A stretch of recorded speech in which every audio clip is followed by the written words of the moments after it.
볼커의 SD 강좌.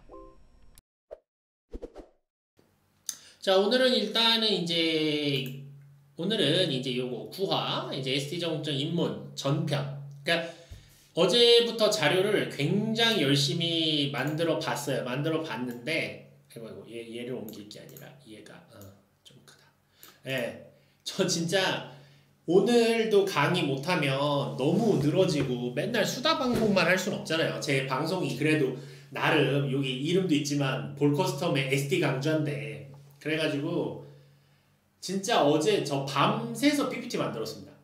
만들어서 9화하고 10화 두 편 만들었어요. 예, 다이아님 어서 들어오십시오. 네, 반갑습니다. 다이아님 편집 재밌었어요. 아주 감사드립니다. 힘 안 빼셔도 되는데 너무 힘 넣어주셔서 제가 감사할 따름이지요. 그래서 이제 좀 이제 얘기를 하려고 합니다. 그래서 이제 이번 주랑 다음 주 거는 이제 완성이 됐어요. PPT를 다 만들어 놨고, 어제 밤새서 진짜 한참 만들고 다 만들었다 이러고 이제 봤더니 해가 뜨더라고요. 그래서 만들어 놨습니다. 만들어 놨으니까 뭐 여러분들 맘 편하게, 제가 조금 더 일로 가는 게 보기가 좋게, 저를 좀 줄일까요? 이 정도. 자, 그렇게 이제 만들어 놨고요. 그래서 이제 오늘부터는 이제 SD 전국전에 대한 얘기를 하나씩 할 텐데, 일단은 입문편을 할 겁니다. 입문편 할 건데, 미리 말씀드리지만 이번 주랑 다음 주는 SD 건담 얘기긴 한데 거의 인문학 강좌입니다. 여러분, 역사 얘기하고요. 방금 여기 제목부터 나오겠지만 이미 지난번 수다 시간에 한번 얘기 드렸었는데 이제 그런 것 좀 할 겁니다. 그래서 내용이 좀 성향이 안 맞으시면 지루하실 수도 있겠다라는 생각은 하고 있습니다. 그리고 워낙 좀 내용이 많아서 요번에 좀 그림보다는 글이 좀 많아요. PPT도. 저도 어떻게 좀 예쁘게 해볼까 했는데 그럴 이제 체력이 안 되는 것도 있고 여러 가지가 있어서 뭐 다 변명이죠. 다 변명입니다만 이제 그런 게 좀 있습니다. 그래서 좀 양해 부탁드리고요. 그래서 뭐 오늘은 그런 내용인데, 이거 그래서 말해, 이번 주랑 다음 주는 뭐 극단적으로 말해서 안 보셔도 큰 문제는 없어요. 안 보셔도 뭐 그래 이거 안 본다고 내 인생에 뭐 거의 그런 수준, 뭐 안 봐도 SD 전국전 이해하는데 아주 큰 지장은 없습니다만, 아시면 들어두시면 어디 가서 좀 아는 척도 하실 수 있고 이 인문학 강좌, 이 기초, 이 대중대상 인문학 강좌의 특징이죠. 좀 이렇게 풍월 들은 느낌, 그거 중요하다고 생각합니다. 그거 가능하고, 그 다음에 SD 전국전에 대해서 좀 더 좀 이렇게 직관적으로 이해하실 수 있을 겁니다. 그렇게 제가 생각을 해서 이렇게 했고, 그리고 어차피 이게 정말 핵심인데 사실은 이거 하고 싶어서 이 채널을 만든 거예요. 그러니까 SD 건담 얘기를 하려고 만든 것도 있지만, 만든 거지만, 아니라 그게 메인이지만, SD 건담 얘기만이 아니라 SD 건담을 이해하기 위해서 필요한 이 주변 작다한 것들까지 난 다 얘기하고 싶은 거죠. 왜냐면 내가 그렇게 공부했으니까 아깝잖아요. 그래서 그런 걸 여러분들하고 공유하고 싶어서 했는데, 그게 이제 뭐 카스케일 TV라든가 뭐 건담홀릭이라든가 같은 데서 이제 특강 형식을 하면 이제 매니악하죠. 이렇게까지 들어가면 이제 전 잘립니다. 댕강. 그래가지고 이왕이면 그런 특강에서는 이제 성격상 행사고 많은 분들 뭐 이렇게 모아서 하는 거다 보니까 좀 더 재밌는 이야기, 좀 이렇게 좀 개그도 좀 넣어야 되고, 좀 이렇게 좀 관객들의 리액션도 신경 써가면서 할 필요가 있어요. 그래서 이제 이런 얘기들은 좀 하기가 어렵습니다.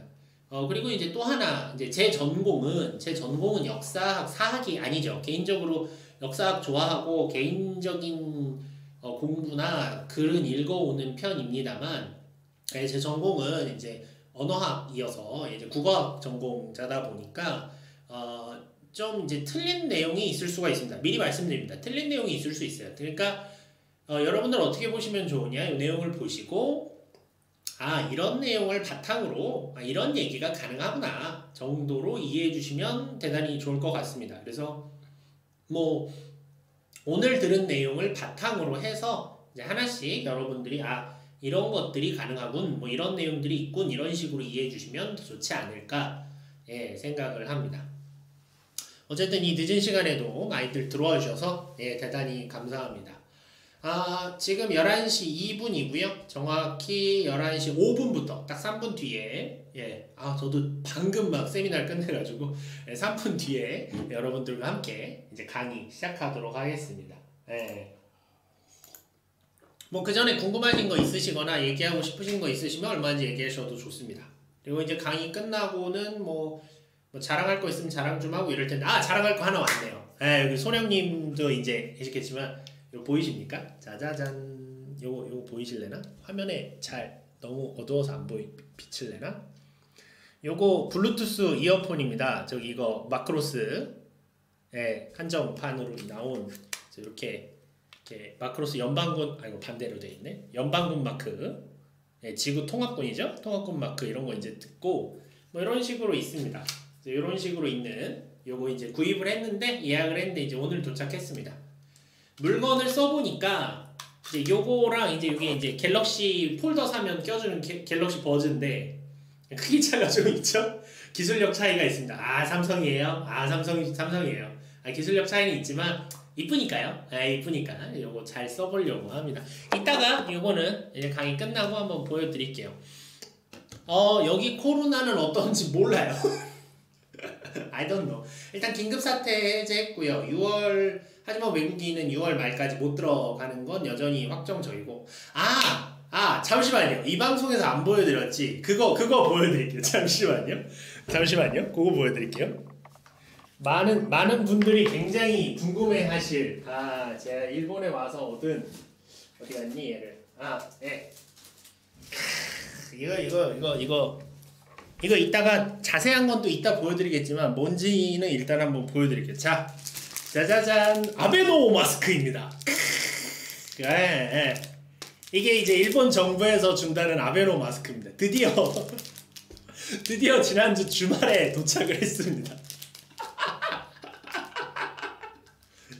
요거 어떻게 생겨? 야 이게 오긴 와요. 이게 왔어. 이거 왔고 이제 그 10만엔 준다는 거 이제 그 지원금 준다는 것도 이제 신청하는 우편도 이제 어젠가 그젠가 이제 도착을 했습니다. 그래서 다음 주에 아마 아내가 이제 저희 집은 세대주가 아내로 돼 있어서 아내가 아마 신청하지 않을까 싶습니다. 요거 이게 제가 이 시기면 지금 도쿄올림픽 한정판을 사야 되는데 도쿄올림픽 한정판을 못 사고 2020년도 니폰 에디션 아베노 마스크가 여기 요거 나중에 요거 강의 끝나고 디테일하게 이거 보니까 그 별로 유튜브에서도 이거 이제 이렇게 보여주시는 분들이 있어도 디테일하게 보여주는 게 잘 없어요. 아직은 레어템입니다.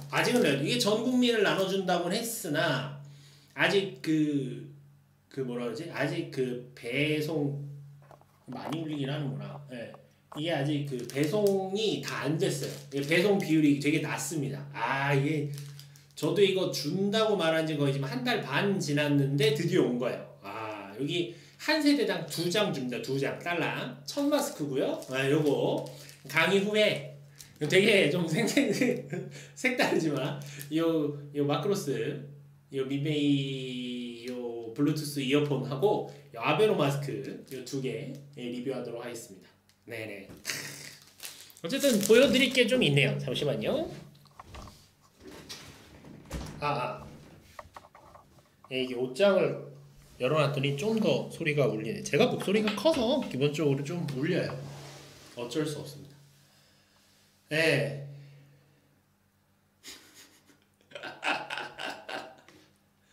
군대 불교 행사장? 어디 얘기하시는 거지?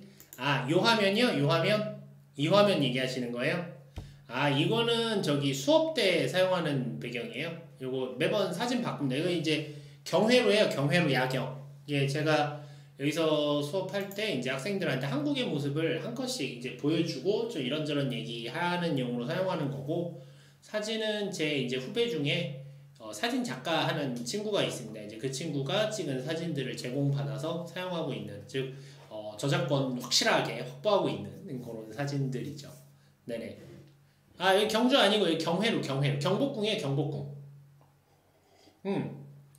종로에 종로 광화문 종로에 있는 저기 그 경복궁의 경회로 있죠? 그 이렇게 연못 위에 있는 거기 야경입니다.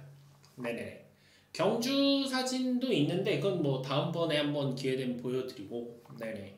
아까 중간에 이제 잠깐 이게 조작하다가 제가 아까 요거 만들다가 실수로 날렸네요. 이제 요 텍스트 지워야지. 요 텍스트는 지우고 얘도 원래대로 좀 해놓을게요. 아이고. 네. 이렇게 하고 워터마크가 위로 가야지. 네. 이렇게 네 됩니다.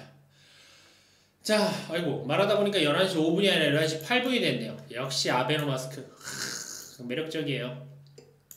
자, 그러면 지금부터 여러분들과 함께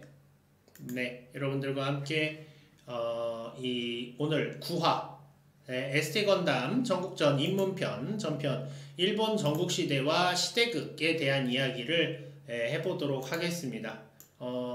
많은 분들께서 이제 어떻게 생각할지 모르겠지만 뭐 그렇게 어렵지는 않으니까요. 편한 마음으로 이제 시청해 주시면 대단히 감사하겠습니다. 네네, 잠깐만요. 여기 잠깐 제가 이것저것을 같이 볼 수 있도록 세팅을 좀 하고 네, 자 됐다. 자, 그러면 지금부터 일단 사일님 필기시험 합격 통지 축하드립니다. 축하드려요. 축하드립니다. 예. 뭐 광화문 같은데 뭐 지금 시기라서 어쩔 수 없는 거 있겠지만 어쨌든 축하드립니다. 자, 그러면 저도 본격적으로 준비한 내용들 지금부터 시작하도록 하겠습니다. 네, 다시 인사드리겠습니다. 여러분 안녕하세요. 볼커의 SD 강좌의 볼커스텀입니다.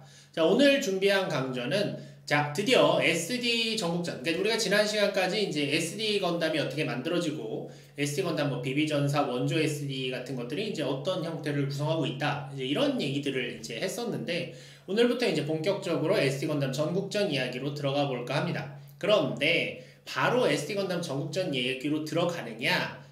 그건 아니고요. 그 전에 좀 더 여러분들이 더 이 SD 건담 전국전을 깊고 확실하게 이해하실 수 있게 하기 위해서 좀 제가 자료를 준비했습니다. 화면을 조금 더 이쪽으로 옮겨보죠. 깔끔하게 제가 겹치지 않게 해서 보여드리도록 할게요.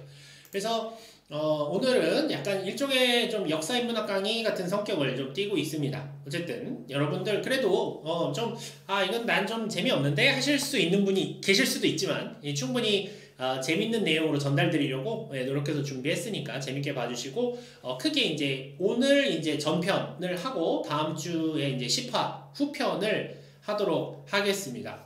네, 그러면 진행하도록 하겠습니다.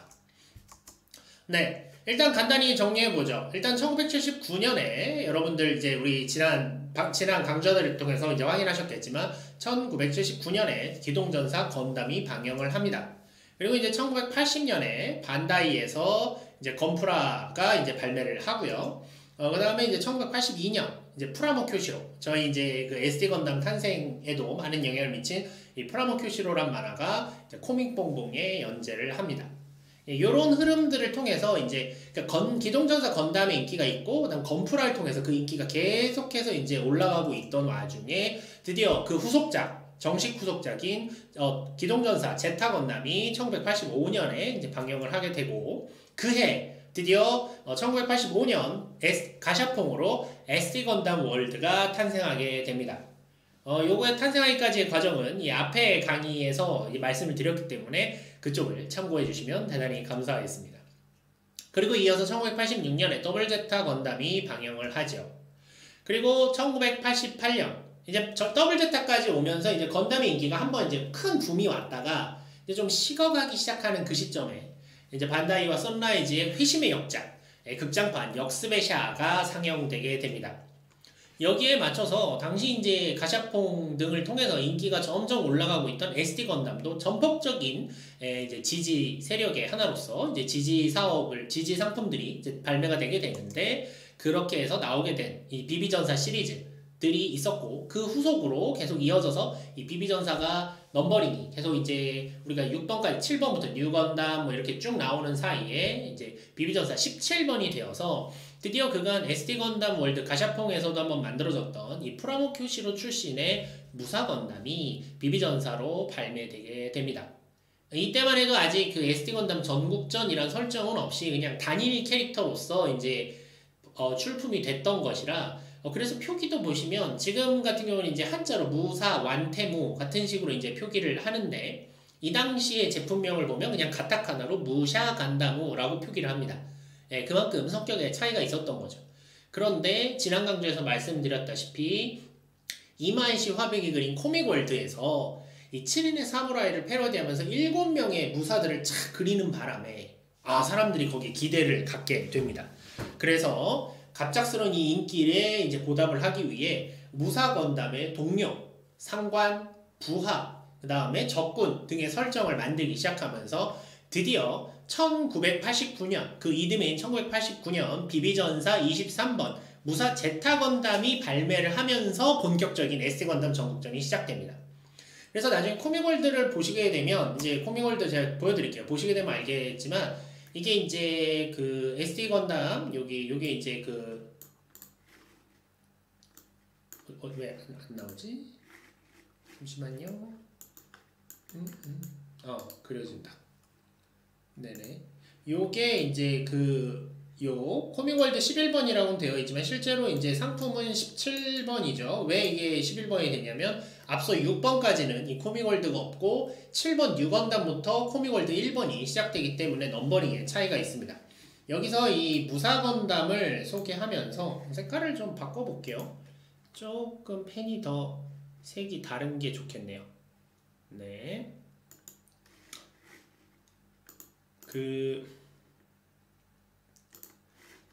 요 무사건담을 소개하면서 여기에 이제 마크 2, 더블 제타, 뉴, 노말, 사이코, 제타와 같은 이제 나머지 이 6명의 무사들을 추가로 소개하면서 7인의 사무라이를 이제 구성을 하게 되죠. 이걸 보고 많은 분들이 이제 관심을 갖게 됩니다.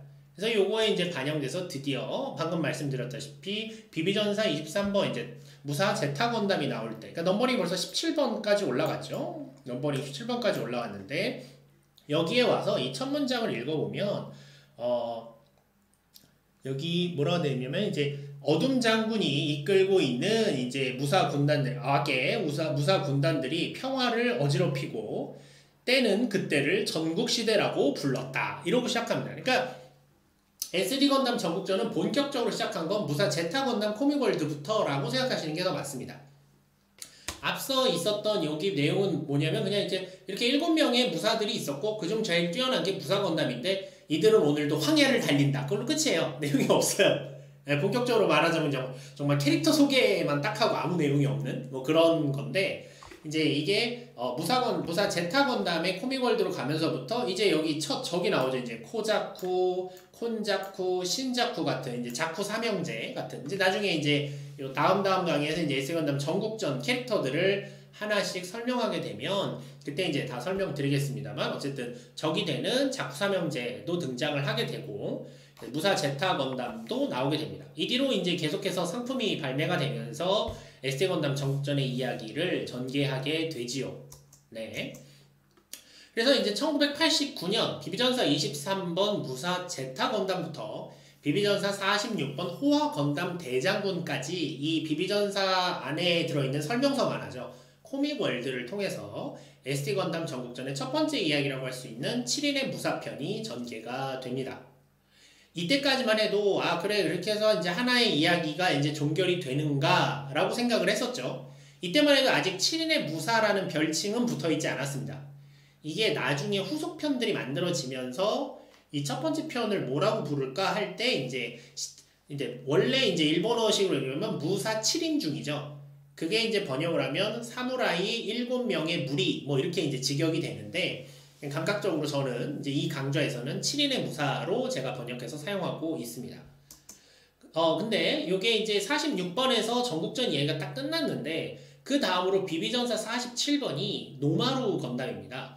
근데 이 노마루가 굉장히 독특한 위치로 발매가 됐어요. 뭐냐면 이게 원래는 노마루 건담이 여기 이제 SD 건담 전국전에도 등장하지만 이제 프라모 큐슈로의 후속작이 되는 초전사 건담 야로라는 만화에서 주인공 다이치가 사용하는 SD 건담 키트로도 등장을 하거든요. 그래서 여기는 이 다이치 스페셜이라는 형태로 이제 등장을 합니다. 그렇게 해서 이제 발매가 됐지만 그 안에 코믹월드 내용은 SD 건담 전국전 내용이었죠. 거기에서 이제 그 후속작의 주인공이 되는 어린 알렉스가 등장을 하면서 이 7인의 무사편에서 끝나지 않고 SD 건담 전국전이 계속 이어지는구나 라는 걸 예고하게 됩니다. 그리고 마침내 다음에 1990년에 비비전사 50번 무사 플러스가 발매되면서 본격적으로 풍림 화산편이 이제 시작되게 되고 이때부터 전국전은 시리즈화의 길을 걷게 됩니다. 그러니까 이게 이제 전국전 인기를 얻으니까 한 편으로 끝내지 않고 이제 계속 이어가게 되죠. 이거는 아마 당시에 그 건담이 시리즈화 됐던 것과도 무관하지 않을 겁니다. 사실 기동전사 건담은 기동전사 건담이라고 하는 단일 한 편의 애니메이션이죠. 근데 이제 그게 인기를 끌고 점점 세부적인 설정이 들어가고 하면서 제타 건담, 더블 제타 건담, 뭐 그 사이에 MSV, MSX, ZMSV 같은 다양한 파생들이 가능해졌던 것처럼 이 SD 건담 전국전도 인기를 끌게 되자 본격적으로 이제 풍림화산 편이라는 걸 만들면서 이제 후속작을 만들게 되는 거죠. 그러면서 이제 동시에 그 앞에 최초의 시리즈에는 이제 7인의 무사라는 편명이 붙게 되었습니다. 네. 자, 그렇게 돼서 시리즈화된 SD 건담 전국전이 뭐가 있었느냐 한번 전체적인 개괄을 일단 한번 해보죠. 자, 1988년 이게 좀 애매하긴 해요. 왜냐면 아까 말씀드렸다시피 비비전사 17번 무사 건담은 1988년에 발매가 되죠. 하지만 본격적으로 SD 건담 전국전이 시작된 건 비비전사 23번 무사 제타 건담부터 봐야 되니까 1989년부터라고 해야 되는 게 아닌가라고 좀 고민을 했습니다만 그래도 일단 무사 건담이 나온 데서부터 시작해야 되고 그 무사 건담이 SD 건담 전국전의 캐릭터인 것도 맞으니까 그래서 88년부터라고 제가 일단 체크를 했습니다. 그래서 1988년부터 1991년까지 7인의 무사편, 풍림화산편, 그 다음에 약간 콜라보 편이었던 이제 하늘과 땅편, 그 다음에 천하통일편 이렇게 총 3편과 한 편의 외전이 전개되면서 SD 건담 전국전이 이제 진행이 되었고 이어서 이게 이제 끝난 뒤에 1992년부터는 이제 시대가 바뀌어서 이제 기존에 이제 그 1대부터 4대까지의 대장군이 이제 다스리던 그 아크의 이야기를 벗어나서 대장군이 사라진 수백 년 뒤의 이야기죠. 이 얘기로 이제 다시 리셋이 돼서 시작이 됩니다. 지역은 같은 아크고요. 거기서 이제 무사 궁총일, 무사 F91이 이제 싸워나가는 이야기, 그리고 F91의 일가, 그 가족들과 친척들이, 그 핏줄들이죠. 핏줄들이 하는 이야기가 그려지는 것이 신 SD 전국전입니다. 지상 최강편, 전설의 대장군편, 7인의 초장군편, 초기동 대장군편이 1995년까지 전개가 되었습니다. 이 시기가 이제 그 SD 건담에 있어서 가장 뭐 리즈 시절이라고 표현하나요? 그러니까 가장 정점이던 시기죠. 이 시대가 가장 인기도 좋았고, 그 나오는 제품들의 퀄리티도 굉장히 좋았고, 판매량도 좋았던 시기라고 합니다. 그 뒤에 초기동 대장군에서 그 다음 편인 무신 휘라강편, 1996년에 전개했던 무신 휘라강편은 이어지는 이야기거든요. 그러니까 그 빅토리 대장군의 아들들 시대의 이야기이기 때문에 분명히 이어지는 이야기지만 왠지 모르겠는데 초 SD 전국전으로 새롭게 분류를 합니다. 그래서 무신 휘라강편, 그다음에 도패 대장군편, 제가 전에 한번 보여드렸던 도패 대장군 있죠? 나오는 도패 대장군 편이 1997년까지 연재가 되었는데 이 무신 휘라강 편 이후부터 특히 도패 대장군 때부터 이제 이 SD 건담 전국전의 인기가 급격히 하락하기 시작합니다. 이거는 왜 그러냐면 이 당시 두 가지 이유가 있는데 일단 건담의 인기가 하락하기 시작했던 시기고요. 첫 번째로. 그 다음에 이제 SD 건담도 점점 화려해지고 뭐 이제 앞선 설정들이 많아지면서 이제 새롭게 그러니까 어린아이들이 새롭게 이 SD 건담을 즐기기에는 이제 알아야 될 게 너무 많은 거죠. 지금 저 강의하지 않습니까? 그렇죠. 이런 걸 알아야만 즐길 수 있는 장난감이 있어요. 귀찮지 않습니까? 일단은 장난감부터 좋고 좋아하다 보니까 알게 돼야 이게 자연스러운 건데 이제 그런 이제 말하자면 이제 진입 장벽이 높아지기 시작한 거죠. 그런 여러 가지 복합적인 이유들로 인해서 인기가 떨어지기 시작합니다. 그러다가 이제 그거를 다시 한번 뒤엎기 위해서 1998년에 다시 한번 신 SD 전국전이란 큰 타이틀을 걸고 이제 천성 7인중이라고 우리가 보통 읽죠. 그것도 똑같이 제가 앞서 7인의 무사랑 같은 식으로 번역해서 7인의 천성 무자, 천성으로 제가 번역을 했는데 7인의 천성편이 나왔었고 그 다음에 이제 무사전기 빛의 변환편이라는 것이 기존의 SD 건담 정전이 이제는 애들이 모르니까 아예 스토리를 잘라버리고 네, 새롭게 다시 이야기를 펼쳐보자 해서 이제 무사전기 빛의 변환편이 1999년에 이제 전개를 했었습니다. 그리고 이제 요게 2000년부터는 그 플레이스테이션 게임인 SD 건담 G 제너레이션의 영향으로 이제 아이들이 이제 그 전까지는 SD 건담 하면 이제 전국전, 외전, 코만도 이런 걸 생각하던 세대에서 전환돼서 SD 건담 하면 G 제너레이션에 나오는 그 작은 리얼 타입 캐릭터라는 식의 인식이 생겨났던 시기가 바로 2000년 초중반입니다. 이 시기의 흐름에 맞춰서라고 말하기에는 이제 G 제네 키트들을 다시 써먹는 거죠. 다시 써먹는 건데 그걸 활용을 해서 이제 무사 제너레이션 시리즈가 2000년에 전개가 됐었고요. 그 뒤에 이제 좀 새롭게 다시 이제 아동 대상으로, 아동 타겟으로 맞춰서 다시 한번 SD 전국전을 해보자라는 컨셉으로 나왔던 것이 SD 건담 무사 마루전입니다.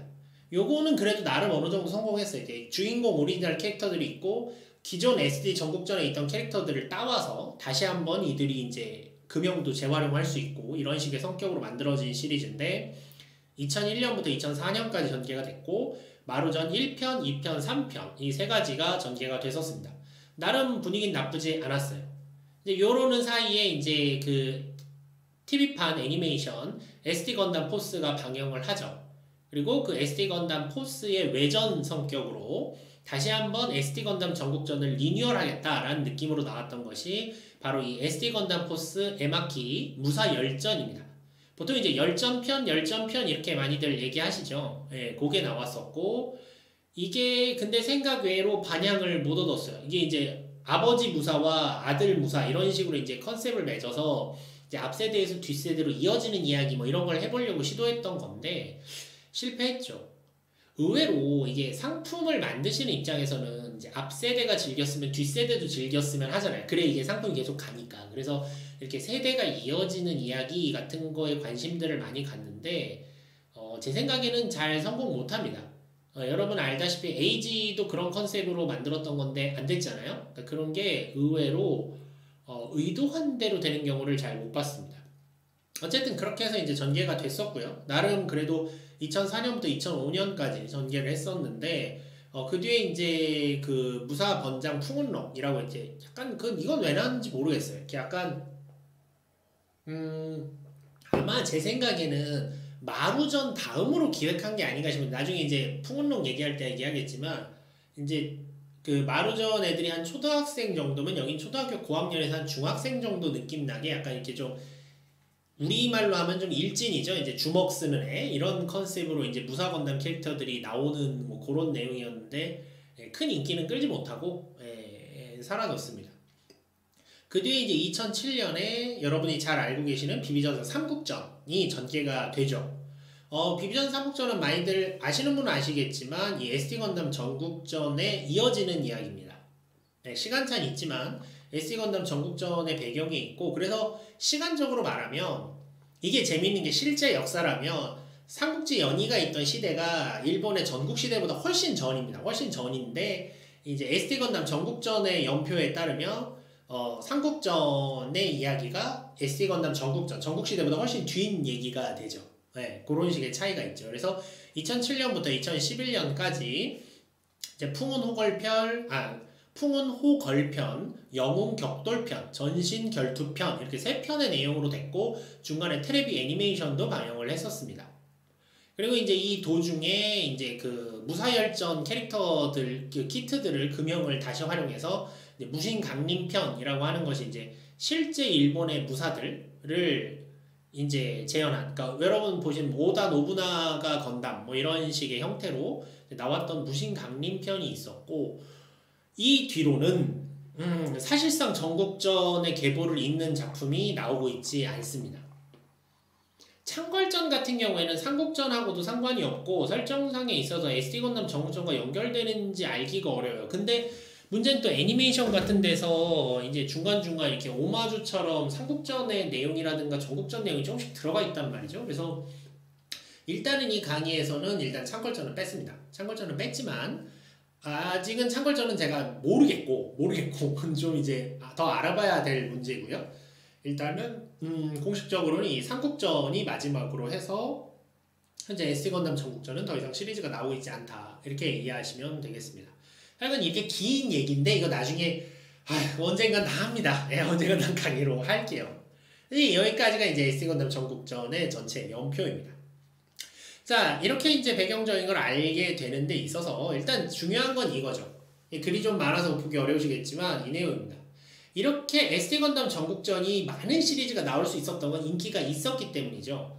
그러면 왜 이렇게 초기에 SD 건담 전국전이 이렇게 많은 인기를 얻었을까라고 생각해 보면 거기에는 이제 사무라이, 무사라고 하는 당시의 일본 어린이들에게는 굉장히 친숙한 이미지가 이미 있었기 때문이 아닌가 싶습니다.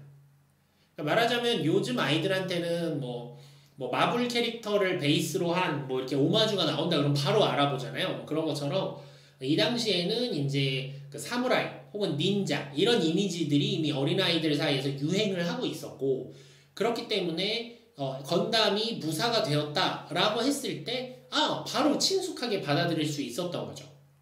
그런데 생각해 보면은 저희 이제 한국 사람이기도 하고 뭐 여러 가지 뭐 일본에 대해서 그렇게 잘 아는 건 아니죠. 우리가 알기도 어렵고 아무리 옆 나라라지만 뭐 관계가 그렇게 썩 좋았던 것도 아니고, 그러다 보니까 어떤 이 무사, 그러니까 사무라이라는 게 뭘까 이미지가 좀 애매하지 않나 라고 생각을 했습니다. 그래서 사실은 저도 이게 나중에 공부하면서 알게 된 거지만 이게 좀 알고 보면 SD 건담 전국전의 장면들이 뭐 이렇게 좀 이해가 가는, 그러니까 좀 그런 부분들이 있었어요. 그래서 여러분들에게도 그 내용을 좀 알려드리고 싶어서 오늘은 이렇게 배경 지식에 대해서 이러한 SD 건담 전국전에 대한 이야기를 들어가기 위한 일종의 바닥 다지기로 이해해 주시면 대단히 감사하겠습니다.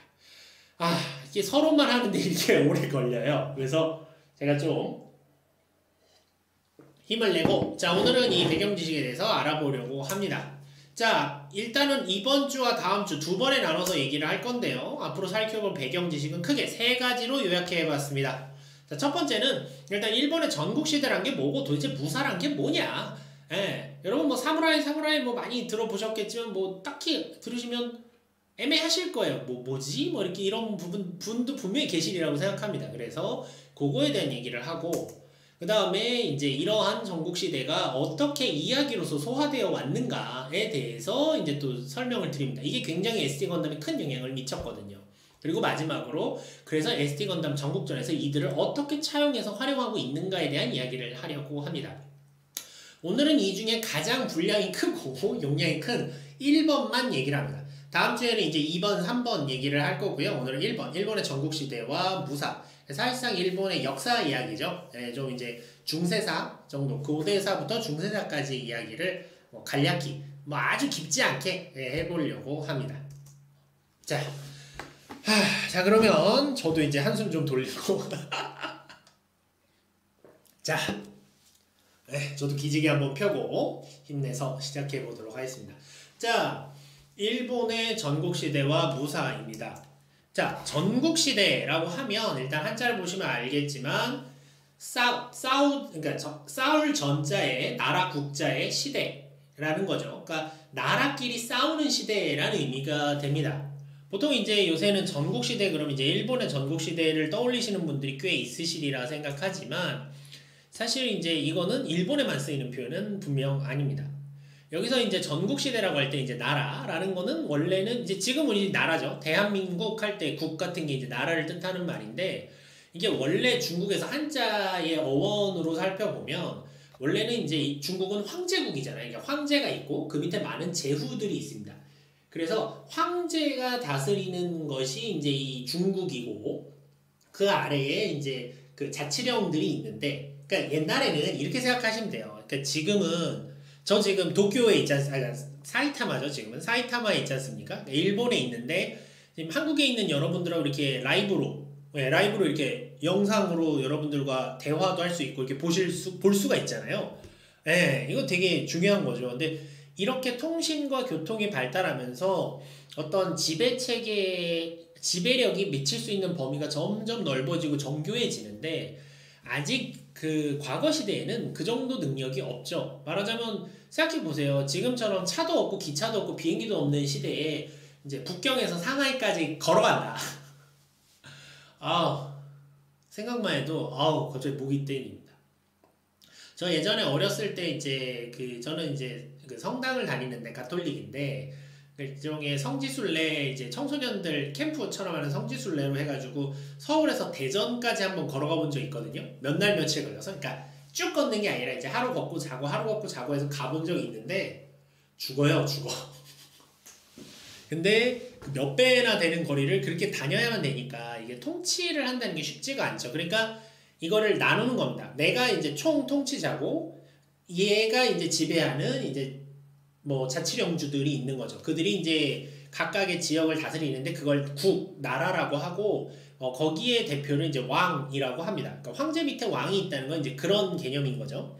그래서 이제 황제령 휘하의 자치령을 의미하는 말이 이제 국이란 말인데 이 전국시대라는 말은 이들 나라들 간의 전쟁이 끊이지 않는 시대다 이런 의미가 됩니다. 그래서 이 말을 맨 처음으로 사용한 건 이제 중국이었는데 이 개념을 지금처럼 해석하면 내전이라는 거죠.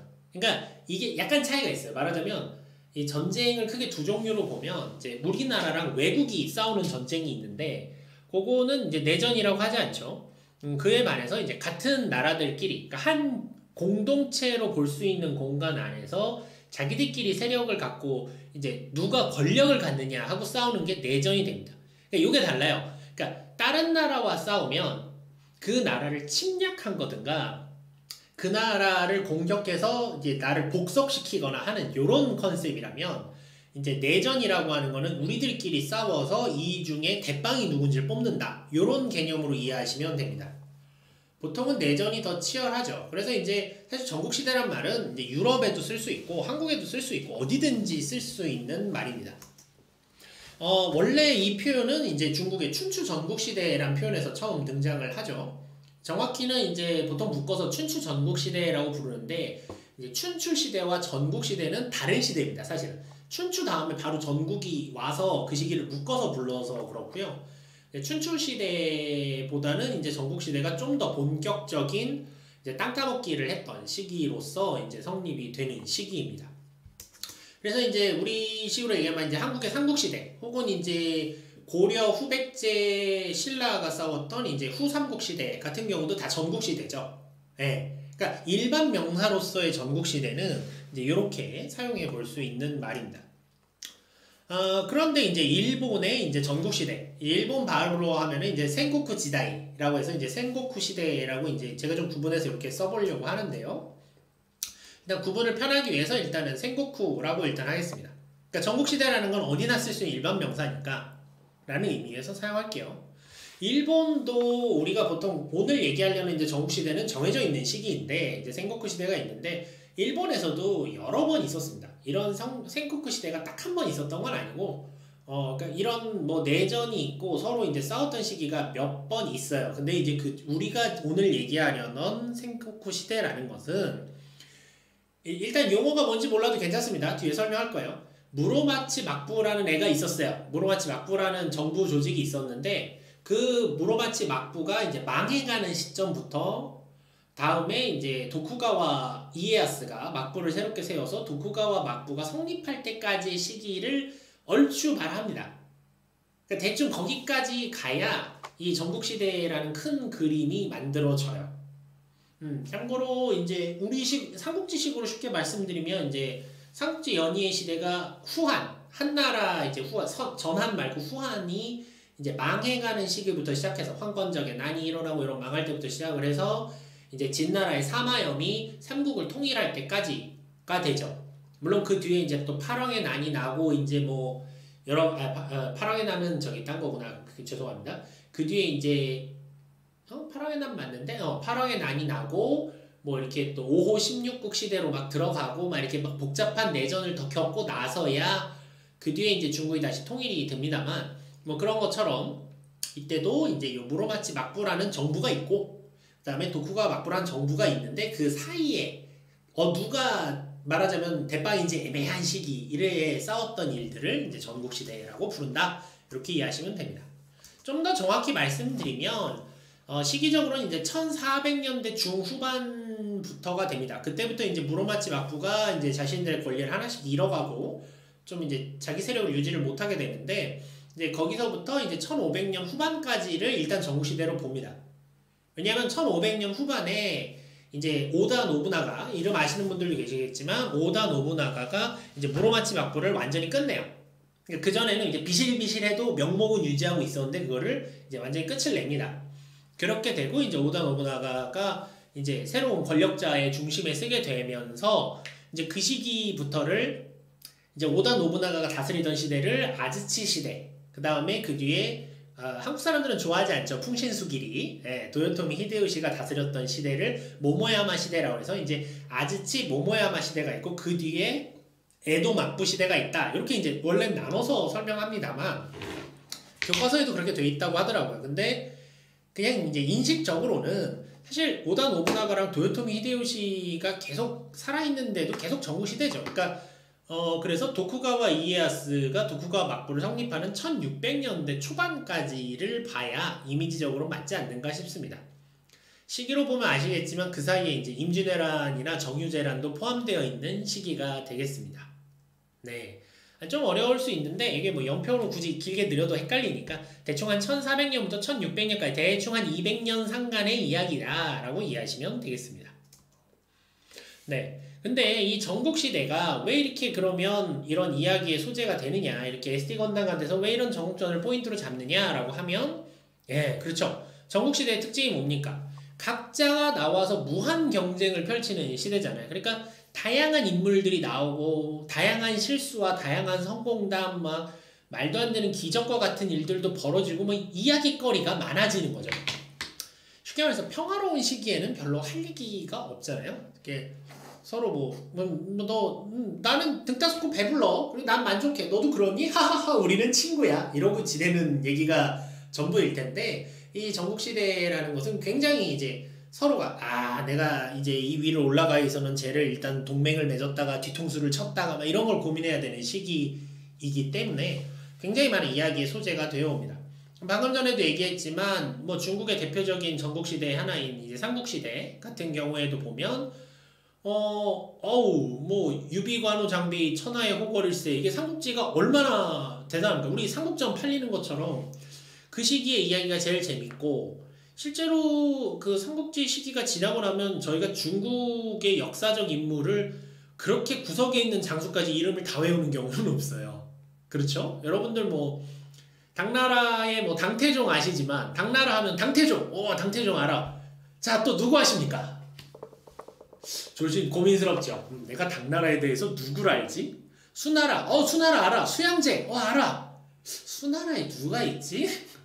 이렇게 될 가능성이 높죠. 그러니까 이만큼 이 전국시대가 일단은 매력적인 소재가 많다는 겁니다. 그래서 특히 이제 요 시기, 이런 전국시대의 특징 중에 또 하나가 뭐냐면, 중앙 권력이 약하니까 이제 싸우는 거잖아요. 말하자면 쉽게 말해서 1등이 이제 약해지니까 너도 나도 이참에 내가 1등을 해야지 하고 이제 치고 올라오는데, 그 생각을 나만 하는 게 아닌 거야. 나만 하면 그냥 이제 2인자가 1인자를 잡는 거죠. 근데 내가 1인자를 잡으려고 막 가는데 옆에 3인자, 4인자, 5인자, 1.5인자, 2.5인자 이런 애들도 다 똑같은 생각을 해. 그럼 어떻게 해야 됐어요? 얘네부터 때려잡고 올라가야 되잖아요. 그러다 보니까 이게 굉장히 복잡한 시기가 됩니다. 그래서 이 시기는 보통 중앙 권력이 약화된 시기여서 좀 권위 있는 역사 기록이 부재한 경우가 많습니다. 사실 역사 기록이라는 것들이 이제 누군가가 이렇게 좀 중심을 잡고 착실하게 이렇게 좀 기록을 해줘야 이게 기록이 명확해지는데 이 시기는 일단 정부가 제대로 기능을 못하죠. 뭐 그런 것들이 있다 보니까 이제 역사적 기록이라기보다는 좀 이제 야담, 설화 같은 구전들이 많아집니다. 그러다 보니까 이런 야담이나 설화가 민중들 사이에서 많이 이제 돌아다니게 되죠. 대표적으로 방금 얘기했던 상업지연이도 이런 야담과 설화 등을 모아서 만들어진 이제 연극무대라고 썼지만 이제 그런 경극무대죠. 경극무대의 대본이었던 대본들이 있는데 그 대본을 또 모은 삼국지 평화라는 게 있습니다. 이제 그걸 바탕으로 하고 또 이것저것 섞고 편집해서 나온 일종의 이야기인 거죠. 그러니까 이게 중요합니다. 저희가 이제 SD 건담 전국전이 이제 전국시대를 모티브로 한다라고 말은 하지만 실제 전국시대를 모티브로 하는 건 아닙니다. 이야기를 모티브로 하는 거죠. 네, 그걸 생각해 주셔야 돼요. 자, 마찬가지입니다. 생국구 시대에도 이제 신장공기 같은 어떤 좀 내용은 저게 진짜일까 싶은 부분이 많지만 어쨌든 좀 공식 기록이 없는 건 아니에요. 그렇지만 좀 부정확하고 그러다 보니까 이게 그 당시 어떤 일이 있었고 어떤 캐릭터가 있었는지 명료하지가 않죠. 그리고 보통 이런 이야기는 한창 싸우고 막 그럴 때는 생각 못 합니다. 지금 당장 오늘 내일 내가 죽을지 살지 모르는데 언제 이런 걸 하고 있어요. 그런데 이후에 도쿠가와 막부가 쓰고 평화가 찾아와서 에도 시대가 되면 사람들이 궁금해지는 거죠. 그러니까 그때 걔는 어떻게 이겼대? 걔는 어떻게 싸웠대? 야, 어떻게 했길래 걔가 걔를 이겼대? 걔는 어쩌다 졌대? 이런 게 궁금해지니까 전국의 야담과 설화가 이제 모이고 그런 것들을 가지고 이제 먹고 사는 작가나 극작가나 뭐 가부키 같은 연극 무대나 뭐 이런 것들을 하는 사람들이 이걸 가지고 대본을 만들고 캐릭터화하고 이러면서 이 전국 시대를 일본의 생고쿠 시대를 소재로 한 이야기들이 일본의 에도 시대부터 쭉 인기를 끌어옵니다. 그러니까 삼국지 연의 같은 거예요. 그러니까 말하자면 역사를 즐기는 게 아니라 역사를 모티브로 한 이야기를 굉장히 즐기게 됩니다.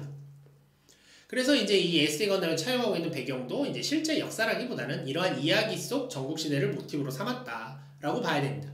그래서 이제 오늘 하지 않고 다음 주에 하겠지만 다음 주에 얘기한 시대극에서 전국시대를 어떻게 그리고 있느냐를 왜 살펴보느냐 하면 바로 이거죠. SD 전국전이 실제로 차용한 모티브는 그런 시대극들이기 때문입니다. 네, 그 얘기를 하고 싶었던 거죠. 네, 조금 더 여기까지만 해도 벌써 머리가 아플 수 있어요. 근데 일단은 개념을 잡고 가자고요. 그래서 이렇게 되는 겁니다. 조금 더 진행을 해볼게요. 네, 일단은 여러분들이 좀 더 이해하기 좋으려면 일단은 SD 건담 전국전 아까 처음에 뭐라고 말씀드렸습니까? 무사 건담이 처음 만들어지고 나서 이제 무사 건담을 가지고 어떤 세계관을 만들어서 이야기를 펼치려고 하니까 뭐가 필요합니까? 인물이 필요하죠.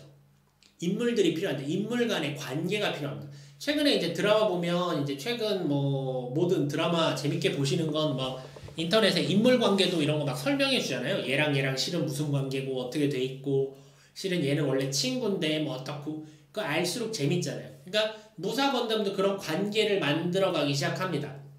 그러다 보니까 누가 상관이고 누가 부하고 누가 동료고 이런 걸 만들게 되는데 이 개념을 생코쿠 시대를 모티브로 했기 때문에 이 생코쿠 시대의 정치체계의 모습을 많이 닮아 있습니다. 그래서 이번에는 이제 생코쿠 시대의 정치체계라는 게 어떤가 간단히 설명해 보려고 합니다. 요게 조금 어려워요. 왜냐면 이게 간단히 그냥 뭐 한국처럼 뭐 왕이 있고 신하들이 있고 그 밑에 뭐 무장들이 있고 뭐 요렇게 단순하지가 않습니다.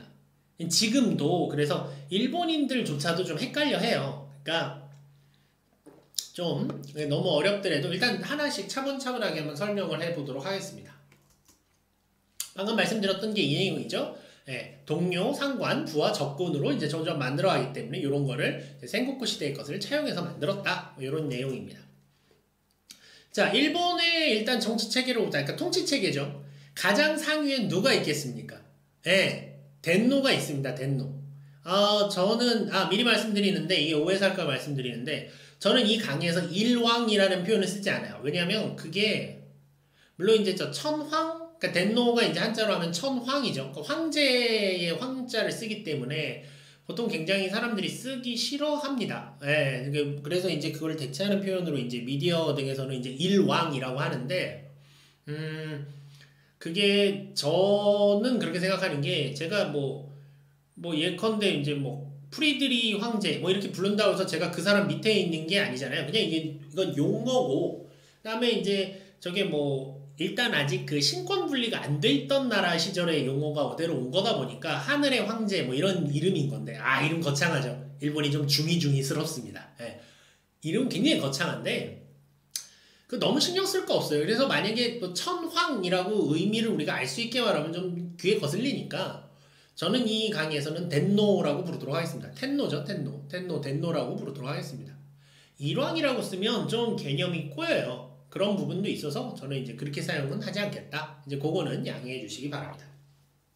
자, 원래 일본의 권력의 정점에는 덴노가 있습니다. 그러니까 왕이에요. 이건 이때의 덴노는 지금하고 똑같아요. 그냥 왕이라고 생각하면 됩니다. 일본에 왕이 있어요. 그래서 이들이 이제 그 나라, 교토를 중심으로 해서 여러분 왜 그 우리 삼국시대에 많이 배우는 아지키 선생이 이제 가서 아스카 문화를 꽃피웠다 이런 거 하는 그 나라 아스카 쇼토쿠 태자 이런 얘기들 할 때 걔네들이 다 그 덴노가예요. 천황가 애들 얘기입니다.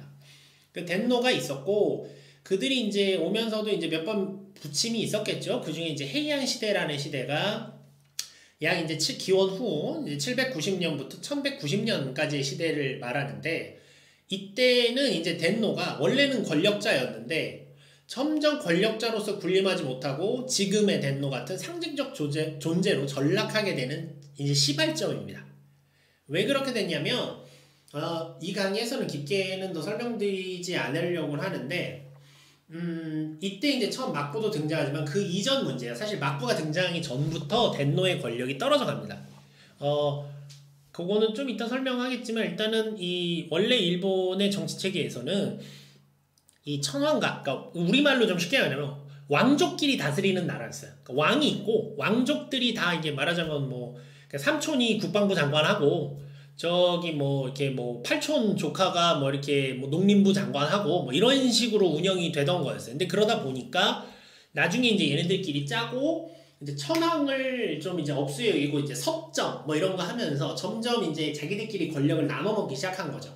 그러다 보니까 이제 나라에 혼돈이 오는데 그 혼돈을 보다 못한 무사들이 들고 일어나서 만들어진 것이 바로 막부입니다. 그때 이제 만들어진 일본 최초의 막부, 가마쿠라 막부가 이제 이 시기에 시작이 되는데요. 자, 일단 막부란 말 한번 들어보도록 하겠습니다. 자, 막부란 말은 이제 간단히 말하면 무신 정권을 말합니다. 그러니까 왕의 정부나 아니면 이제 문신들로 이루어진 정부가 아니라 무신이죠. 그러니까 이 무력을 가진 자들이 이끈 정권을 말하게 됩니다. 대표적인 예를 들면 이제 최충원 예된다. 갑자기 이름이 꼬인다. 어쨌든 최씨 정권 같은 이 고려의 무신 정권들도 이제 막부죠. 막부로서 있었던 거고 그것도 다 막부라고 부릅니다. 이거는 이제 개념이 일본에서만 있었던 거 아니에요. 막부도 원래 일반 용어입니다. 그래서 막부도 중국에서도 있었고 한국에서도 있었고 여기도 일본에서도 쓴 겁니다. 근데 이제 왜 일본의 바쿠후라고 있는데 왜 일본의 막부가 이미지가 세냐면 일본은 이후 계속 이 막부가 유지가 돼요. 한국은 무신 정권이 고려시대 때 있고 끝나잖아요. 고려시대 때 하고 이제 그 몽골의 침략을 받으면서 이제 무신 정권이 붕괴가 되는데 그 뒤로는 이제 무신 정권이 나타나지 않고 특히 조선 시대 때는 이 무신 정권의 탄생을 극도로 경계를 해서 거의 불가능하게 되죠. 그에 반해서 일본은 이후로도 계속해서 막부 형태로 나갔기 때문에 막부가 유명한 겁니다. 그런 차이 정도로 이해하시면 될 것 같아요. 원래는 이 무력, 군사력이라고 하는 거는 개념적으로 이렇습니다. 왕이 갖고 있는 거예요.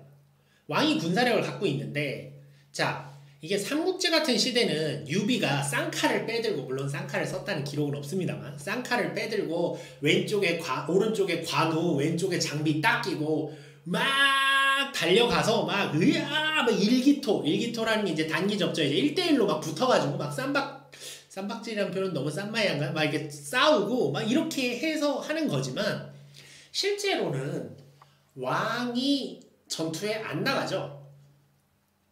우리나라를 예로 들어도 괜찮습니다. 우리나라도 3군의 최고 통수권자는 대통령이십니다. 그죠? 대통령께서 3군의 통수권을 갖고 있는데 실제로는 뭐 국방부 장관, 뭐 육군 참모총장, 해군 참모총장 이런 분들이 실질적으로 일을 하시죠. 그리고 대통령이 이제 큰 결정을 하실 수 있지만 세세한 전략적인 결정은 못 할 수도 있어요. 예, 그런 것처럼 실제로는 이제 왕이 무력을 갖고 있다가 이제 뭐 누군가를 토벌하거나 외적이랑 싸워야 되면 장수를 부르는 거죠. 예를 들면 지금 또 마침 또 신국수님이 말을 거셨으니까 제가 왕이면 신국수님을 부르는 겁니다. 신국수님 들어오십시오 이렇게 해가지고 자네에게 이 병력을 맡기니 몇 월 며칠까지 저 녀석들을 해치우고 돌아오거라 이렇게 되는 구조입니다. 이건 어느 나라든 마찬가지예요. 이 이미지가 확 안 오시는 분들은 이게 좀 조금 지난 드라마긴 한데 그 KBS 사극 중에 이제 정도전 있습니다. 정도전 그 조재현 씨가 좀 안 좋은 일로 잡혀 들어와서 좀 그렇긴 한데 뭐 드라마는 재밌으니까요. 거기서 보면 이제 그 잠시만요. 목이 땡겨가지고. 네. 거기서 보면 이제 우리 고려의 이제 그 당시 이제 고려의 장수였던 갑자기 요새 이렇게 잠깐만요. 저 갑자기 이렇게 머리가 삥 돌지? 잠깐만 쉴게요. 머리가 삥삥 돌아요.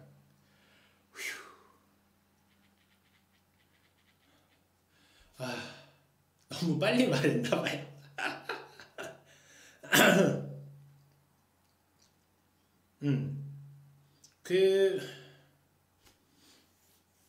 갑자기 이렇게 이름이 머릿속에서 안 뛰어오르니. 하여간 그 정도전이라는 영화 드라마구나. 드라마를 보시면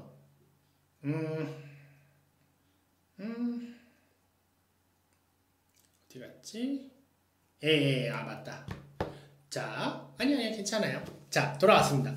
자, 그 정도전이라는 드라마를 보시면 이게 아마 고려에 이제 그 처음에 이제 공민왕이 죽고 우왕으로 넘어가는 씬에서 이제 그 제주도에 파병을 나갔던 최영 장군이 오는 씬이 있습니다. 최영 장군이 돌아와서 이제 황금색 도끼를 부월이라고 하는 도끼를 들고 왕에게 최영 장군이요. 왕에게 이제 돌려주는 씬이 있는데 그 씬을 보면 이제 그 도끼가 군사권을 나타내는 거예요. 그러니까 그 군사권이 최영한테 있으니까 그때 만약 최영이 쿠데타를 일으키면 최영이 권력을 잡을 수도 있다. 막 이런 얘기들을 합니다. 그리고 그걸 왕한테 돌려주면 최영은 이제 장수지만 이제 군사 지휘권은 없어지는 거죠. 이제 이런 식으로 되는 건데 그래서 원래 막부라는 이름이 어디서 나왔냐면 이제 장수가 이제 전장에 나가서 이제 천막을 치니까 그걸 막부라고 불렀다고 합니다. 근데 얘네들이 이제 나중에 이 권력을, 이 군사력을 되돌려주지 않고, 그러니까 반납하지 않고, 그대로 이제 정부, 그러니까 이걸 구분하셔야 돼요. 왕이 있는 정부 외에 또 다른 정부기관을 세워서 거기서 통치하는 경우가 발생합니다. 이게 무신정권이죠. 여러분 아마 이제 수능 공부하시고 이럴 때 외우셨겠지만, 이제 고려의 무신정권 같은 경우에도 이제 조정이 있고, 왕이 하는 조정이 있고, 자기들끼리 이 어떤 뭐라 그래야 되지? 이제 정무를 결정하는 공간과 입단이 따로 있죠. 그래서 외우게 되잖아요. 그래서 그러면 시험에 나오고 했는데 그렇게 되는 게 이제 막부입니다. 그걸 설명하려다 길어졌네요. 일본의 경우로 돌아오면 일본은 이런 막부가 생기기 전까지는 아까 말씀드렸다시피 이제 천황과 그러니까 덴노와 그 직계 그리고 방계들 그러니까 친척들이죠. 친척들끼리 이루어진 이 왕족들끼리 통치하는 사회예요. 그래서 이게 어떻게 되냐면 이제 왕의 직계는 왕족이죠. 근데 반계가 있을 거 아니야. 말하자면 왕이 자식을 여럿 낳는데 첫째, 둘째, 셋째, 넷째가 있어. 첫째가 왕을 이어받으면 나머지 형제들은 어떻게 합니까? 걔네들을 귀족이라고 불렀어요. 그걸 공가라고 하는데 이제 귀족이라고 해서 이들끼리 이제 통치를 하는 사회였습니다. 네. 그래서 이들이 이제 천황, 그러니까 왕을 두고 덴노를 두고 그 밑에 이제 귀족들이 말하자면 벼슬을 하는 거죠. 이제 뭐 영의정, 좌의정 뭐 이런 거 하는 거예요. 그런 거 하면서 하는 정부 체계를 조정이라고 합니다. 조정. 예.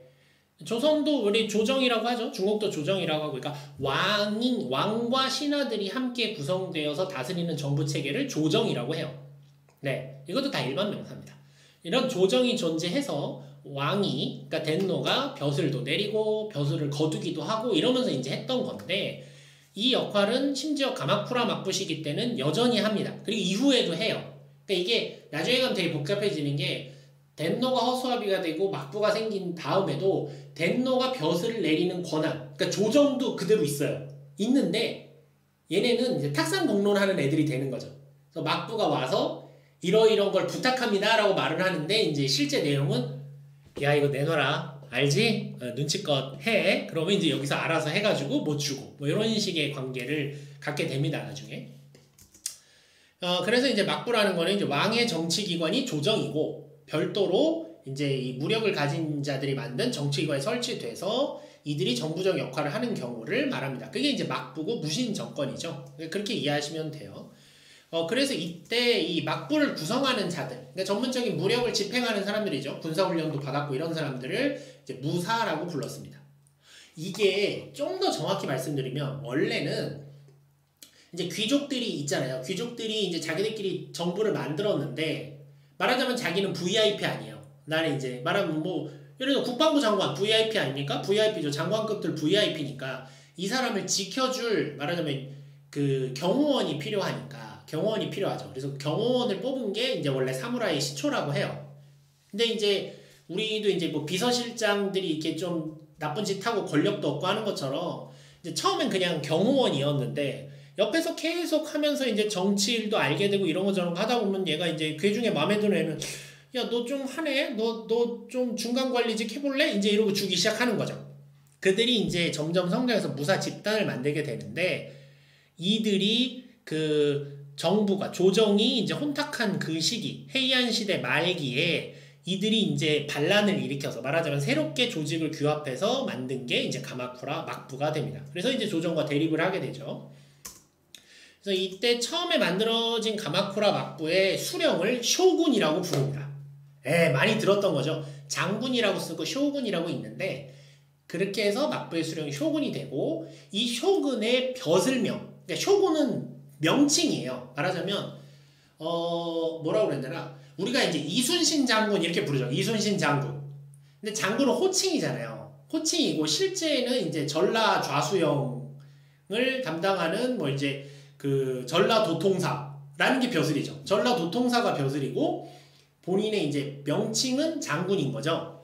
이런 것처럼 원래 가마쿠라 막부의 수령은 정의대장군. 이 한자를 읽으면 이민족, 오랑캐를 정벌하는 큰 장군이란 뜻입니다.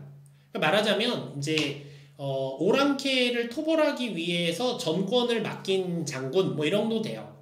현대전적인 개념으로 말하면 이제 대원수 정도의 의미를 갖는 벼슬인데 그 벼슬을 갖고 있는 사람을 쇼군이라고 부르고 그 사람이 이제 원래는 이제 그냥 부하로 있어야 되는데 그러니까 말하자면 임시직이잖아요. 그러니까 적을 칠 때만 정의대장군이었다 갔다 오면 이제 반납해야 되는데 그런 거 안 하고 못 해먹겠네 이러고 이제 자기가 정부를 꾸린 거예요. 말하면 쿠데타죠. 쿠데타를 해서 정부를 꾸린 게 됩니다. 그게 막부죠.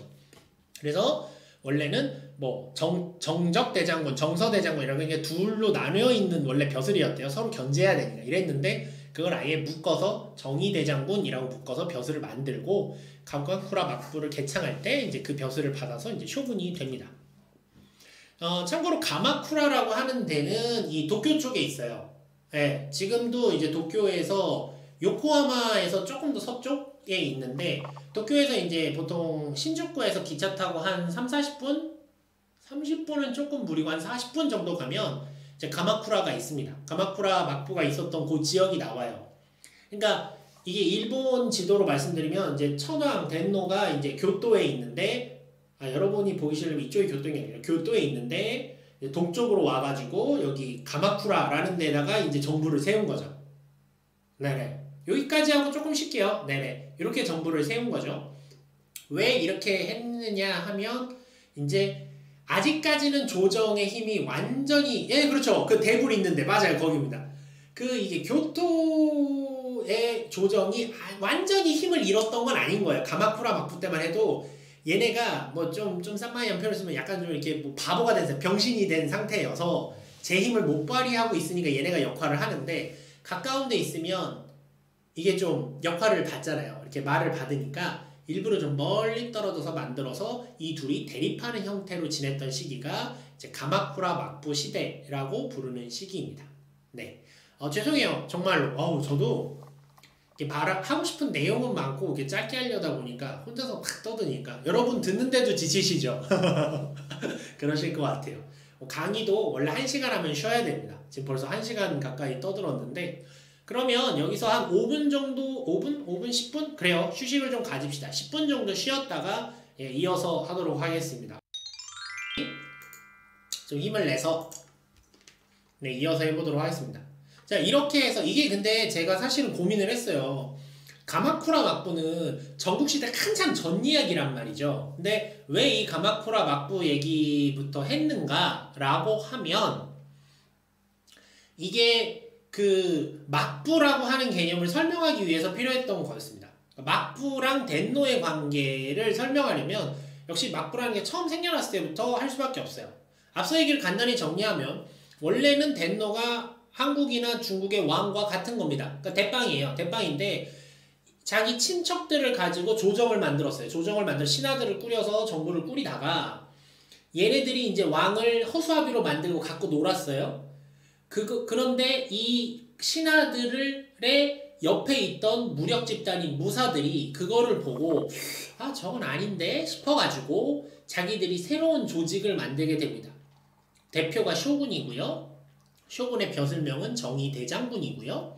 그래서 이들이 만든 막부, 그러니까 가마쿠라라는 지역에 세웠기 때문에 가마쿠라 막부가 이제 일본의 새로운 지배자가 됩니다만 이 시기는 아직까지 완벽하게 이제 뭐라 그럴까 그 가마쿠라 막부가 이제 천황가를 누르고 그러니까 덴노를 누르고 완전 다 지배한 그런 시대는 아니고 약간 좀 나눠져 있죠. 그러니까 아직 덴노는 서쪽 그러니까 교토에서 여전히 영향력이 있고 막부는 가마쿠라를 중심으로 해서 영향력이 있고 이런 식이었습니다. 그렇게 가마쿠라 막부가 어느 정도 유지가 되다가 덴노 쪽도 바보가 아니죠. 얘 권력은 형제와도 나눠갖지 않는 거라고 하죠. 그래서 이제 그 덴노들 중에서 이제 고다이고 덴노라는 사람이 있대요. 저도 뭐 거기까지 그 사람이 이게 되게 웃긴 게 잠깐만요. 목이야. 네. 이게 웃긴 게 뭐냐면 이거 위키 나무위키는 뭐라고 써있어요? 나무위키도 참고로 나무위키에서는 고다이고 덴노가 쿠데타를 일으켰다라고 표현을 했는데 쿠데타가 물론 무력으로 권력을 뒤엎는 행위라는 건 맞는데 근데 개념이 좀 이상하긴 해요. 왜냐면 일단 고다이고 덴노는 덴노니까 왕이 자기 부하들을 군사력으로 찍어 누르면 그건 그냥 왕권 회복 아닌가? 로 좀 생각이 드는데 어쨌든 그렇게 표기하기도 하시더라고요. 그래서 저는 일단 쿠데타라는 표현을 뺐습니다. 어쨌든 고다이고 덴노가 다시 한번 이 조정의 신하들을 사로잡고 왕권을 강화해서 우리식으로 말하면 왕권을 강화해서 가마쿠라 막부를 공격해서 가마쿠라 막부를 무너뜨리는 데 성공해요. 성공합니다. 그래서 다시금 덴노가 넘버원이 되는 시대가 오는데 가마쿠라 막부에서는 그간 이제 무사 중심의 이제 정부를 계속 키우고 무사들을 양성을 해오다 보니까 이들이 이제 덴노한테 반발한 거죠. 그러니까 중앙은 무너졌는데 이제 또 그 막부 밑에 있는 무사들이 이제 반발을 하기 시작합니다. 그래서 자기들끼리 이제 새로운 천황을 세우고 그래서 북쪽, 자기들이 이제 동쪽이 북조입니다. 자기들이 이제 천황에 있는 북조가 있고 이 고다이고 덴노가 이제 다스리는 지역이 있는 남조에서 일종의 이제 남북조 시대라고 부르는데 남북시대에 돌입을 해요. 근데 그랬는데 이 긴 싸움 끝에 이게 어쩔 수 없는 게 이게 무력 집단들로 다 집어진 그러니까 모인 집단이 이게 전투가 되면 훨씬 세죠. 아마 통치력은 덴노 쪽이 좋았을 수도 있어요. 이렇게 뭐 좀 행정 처리나 이런 건 잘했을 수도 있는데 이게 싸워본 놈이 잘 싸운다고 싸워보니까 지는 거죠. 그래서 결국 남조가 패배하면서 새롭게 막부가 만들어집니다. 이때부터는 달라지는 게 뭐가 있냐면 아까 북조의 천황을 덴노를 누가 만들었죠? 그렇죠. 무사들이 모여서 추대한 사람이잖아요. 그럼 어떻게 됩니까? 이제 진짜 덴노는 허수아비가 됩니다. 허수아비가 돼요. 왜? 예를 들면 그거잖아요. 원래 덴노 같은 애들이 그러잖아요. 어떻게 당신이 왕입니까? 내가 왕인 이유는 하늘이 내려준 것이야. 왕의 길은 하늘이 주는 것이지. 뭐 이런 식이 되잖아요. 그래서 아니 내가 하늘이 점지해준 왕의 피추인데 네가 감히 뭐 이런 게 이제 사극에서 나오는 건데 야 내가 덴노인데 너 왜 내 말 안 들어? 딱 이렇게 하면 얘기하는 거죠. 당신 어떻게 덴노 됐는데? 네가 만들어줘서? 그지? 가만히 있어. 너 마음에 안 들면 잘라버린다. 이제 이렇게 이제 역전이 되는 겁니다. 네. 언제나 이렇게 허수아비 왕들은 그렇게 탄생해요. 그래서 진정한 의미의 막부는 이제 무로마치 막부부터 시작된다고 보는 경우들이 있습니다. 그래서 이 무로마치 막부는 얼마나 대단하냐면 교토로 들어가요. 네, 본거지가 교토입니다. 아, 당당하죠. 천황 뒤에 딱 모시고 야 가자 교토. 야, 이 나라의 왕이 누군가? 아, 덴노시죠. 아, 덴노신데 나한테 결제 받고 가세요. 이런 느낌으로 진정한 실세가 됩니다. 네, 그래서 무로마치 막부는 정말 과감히 교토의 근거지를 잡고 본격적인 이제 막부가 진행이 됩니다. 근데 이것도 길게 가니까 이제 문제들이 생기죠. 자, 이때 무로마치 막부도 이제 일본 전토를 통치를 하려면 이제 아까 우리 중국에서도 황제 밑에 왕이 있던 것들처럼 이제 지역을 나눠줘야 되죠. 그러니까 말하자면 이제 그런 거죠. 우리나라로 따지면 이제 대통령이 있으면 도지사가 있지 않습니까? 대통령이 다 할 수는 없잖아요. 그러니까 도지사도 필요하고 시장도 필요하고 구청장도 필요하고 이제 이런 걸로 나눠줍니다. 그렇게 해서 나눠줬던 사람들이 각 지역을 수호하는 대명이란 건 벼슬명이에요. 사실은 벼슬명인데 지역을 수호하는 지역, 그러니까 말하면 지방에 파견된 벼슬아치다라는 의미로 슈고 다이묘라고 부르는 이제 자들을 파견했습니다. 이들은 당연히 중앙에 있는 무로마치 막부와 굉장히 긴밀한 관계에 있죠. 왜냐면 이게 긴밀하니까 그 땅을 준 거지. 얘가 내가 이제 슈고 다이묘 된 애들은 이런 애들이에요. 내가 쇼군하고 지난주에 목욕하고 다 해서 이거예요. 이런 관계들한테 줬던 겁니다. 그러니까 전국이 끈끈하게 유지가 되고 이제 일단은 전국이 안정이 되죠. 자기들끼리 끼리끼리 해먹으니까 새로 들어올 애도 없고 그 다음에 덴노는 위에서 도장만 찍고 요런 깔끔하죠. 이제 요런 틀이 만들어집니다.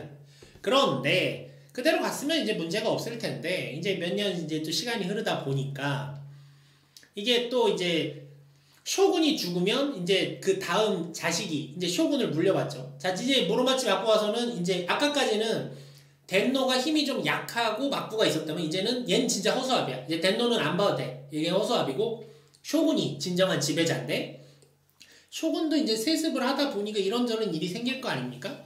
그러다가 이제 이 온인의 난이라는 사건이 벌어집니다. 여기서는 이제 온인의 난에 대해서는 디테일하게 설명하지는 않을게요. 간단히 말하면 덴노가 자식이 없었어. 아무래도 애가 안 나와. 그러니까 적장자가 안 나온 거니까 태자가 없는 거예요. 그래서 야, 이게 내가 이러다가 죽으면 이제 이 왕이 이게 쇼군이 이제 이 혈통이 끊기겠구나. 안 되겠다. 그래서 동생을 불러요. 야, 동생아 일로 와봐라. 형 왜? 그게 형이 애가 없잖냐. 알지. 그러니까 야, 네가 해. 형, 난 좋은데 형 내가 하면 그렇다 형 애가 뒤늦게라도 막둥이 나오면 어떡해. 야 너 형 못 믿냐? 내가 써줄게. 내가 너 주고 너 다음 덴노 해. 다음 쇼군해. 이거 쇼군이죠. 너 다음 쇼군해. 내가 아들 이 뒤에 아들 낳잖아. 이건 내가 데리고 살게. 괜찮아. 너가 조카 그냥 잘 돌봐주면 되지. 얘 쇼군 안 시켜. 너가 해. 그래서 동생한테 쇼군을 주겠다고 약속을 합니다. 했는데 꼭 역사는 그래요. 그런 약속하고 나면 또 덜컥 아들이 나오네. 야, 그렇게 안 나오던 아들이 갑자기 따라란 아버지, 제가 이 시대에 혼란을 일으키기 위해 태어났습니다. 거의 이런 수준으로 태어나요. 꼭 그래요. 꼭. 그래서 뒤늦게 아들이 태어나니까 이게 약속은 했는데 막상 아들 보니까 어떻게 돼? 그래도 동생보단 아들 줘야 되는데 이런 생각을 했던 모양인가 봐요. 그래가지고 이 둘이 이제 좀 충돌이 나는 겁니다. 그러다 보니 근데 이게 단순히 이제 말싸움이나 정쟁으로 끝난 게 아니라 좀 무력 싸움으로까지 번져요. 근데 문제는 뭐냐? 아까 말했지만 이 쇼군가는 일단 모든 걸 통치하는 위치에 있으니까 본인이 직접 막 무력을 쓰고 그러진 않았단 말이에요. 그러니까 어떻게 했느냐? 동생은 동생대로 자기 친한 다이묘들 부른 거예요. 슈고 다이묘들 부른 거예요. 야, 너 내가 쇼군 되면 내가 너 자리 하나 줄게. 야, 근데 저 아들 되면 너 이제 나가리다. 너 나 도와줘야지. 이러고 막 부르는 거예요. 막 불러가지고 형님 제가 이렇게 세력이 있습니다. 이런데 또 이제 그 조카는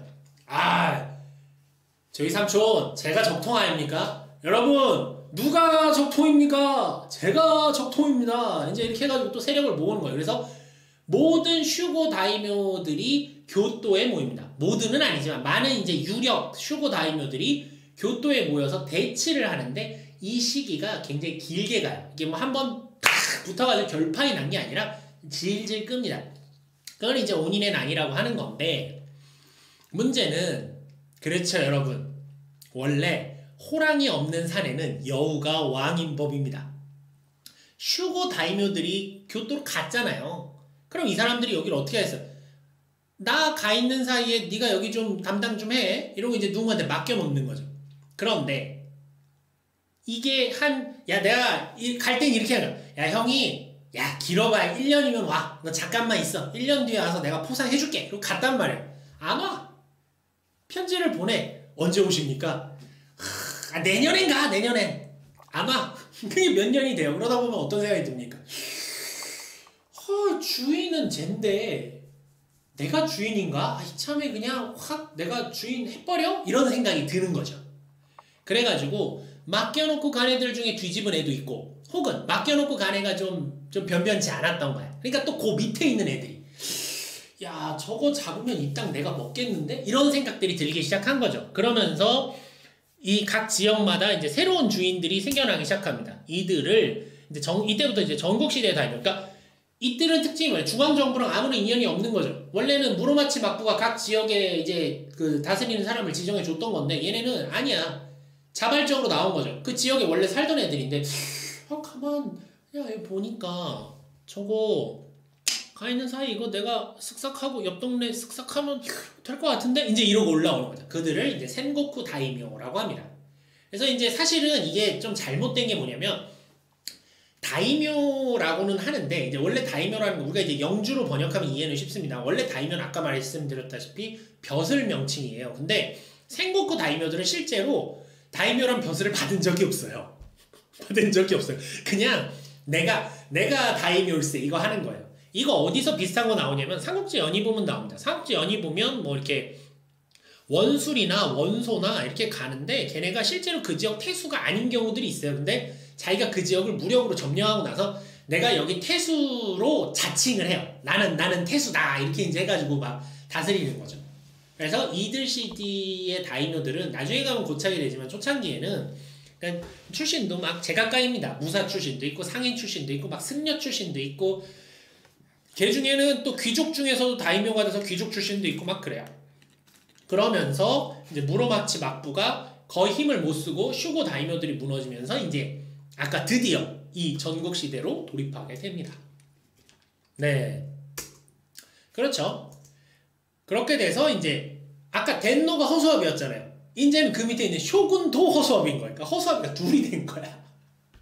그러니까 일본이 되게 특이한 게요. 이게 중국이나 한국 같으면 그러면 걔 목을 칠 텐데 안 해요. 이게 그러니까 말하자면 이 허수아비가 된다는 건 그거예요. 이게 왜 삼국지에서 헌제가 그러니까 황제가 옥새 같은 역할을 하잖아요. 그러니까 아이템 역할이 되잖아요. 이게 실제 권력자가 아니다 보니까 뭐 조조가 황제를 모신다 이런 게 일종의 아이템화 되지 않습니까? 마찬가지로 원래 쇼군은 덴노를 데리고 있다. 덴노라는 아이템 덴노 장착 막 이걸로 이제 가던 게 쇼군인데 쇼군도 자기 힘이 없어지니까 이제는 다이묘들이 더 한 단계 내려와서 이제 덴노는 모르겠고 내가 다이묘인데 내가 쇼군 모셔. 그럼 걔가 최고인 거예요. 교토에 가서 쇼군 밑에 있는 제1다이묘가 되는 게 목표로 뛰게 된 게 일단 전국시대 최초입니다. 근데 그렇게 이제 상황이 됐던 거죠. 그러다 보니까 일본 전 지역에서 이제 말하자면 전쟁이 벌어지는 본격적인 센고쿠 시대가 되는 겁니다. 이후에 이제 여러분들 이름은 많이 들어보셨을 오다 노부나가가 참고로 오다 노부나가는 통일은 못해요. 오다 노부나가가 이 수도권이라고 하면 이제 교토, 나라, 나고야 요 지역인데 이제 킨키 지방이라고 불리는 요 서부 지방인데 이 지역을 지배하면서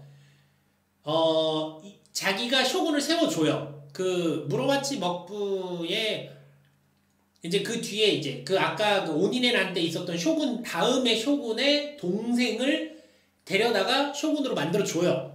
만들어주고 나중에 그 쇼군도 해치우면서 이제 무로마치 막부가 끝이 납니다. 그러면서 이제 오다 노부나가가 이제 갑이 딱 됐는데 되고 얼마 안 돼서 뭐 혼노지의 변 같은 사태가 벌어져서 오다 노부나가가 죽어버리죠. 네, 죽어버리게 되면서 그 뒤에 권력을 잡는 것이 바로 풍신수길이 도요토미 히데요시가 됩니다. 근데 문제가 하나 생겨요. 도요토미 히데요시, 그러니까 오다 노부나가도 쇼군이 되지 않아요. 물론 오다 노부나가는 쇼군이 되려고 했어요. 되려고 하는 도중에 죽었어요. 그래서 못 됐어요.